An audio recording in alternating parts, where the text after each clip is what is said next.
If your GMC Sierra keeps dropping your Apple CarPlay connection during your drive, it is usually a simple fix. Statistics show that 80% of intermittent CarPlay drops are related to cable quality and port dust. Let us walk through the diagnostic steps to stabilize your connection. Start by swapping your cable for a certified one and cleaning out any debris from your phone, charging port.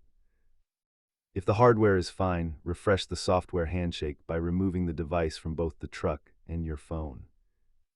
Sometimes your iPhone's security settings or network configuration can interfere with the data stream. Simple fixes usually resolve the issue, but if you have tried everything and it still drops, it may be a faulty USB hub. As you can see, the cost escalates quickly if the internal hub or module needs replacement. Always test with a different phone before assuming the truck is to blame for the connectivity loss.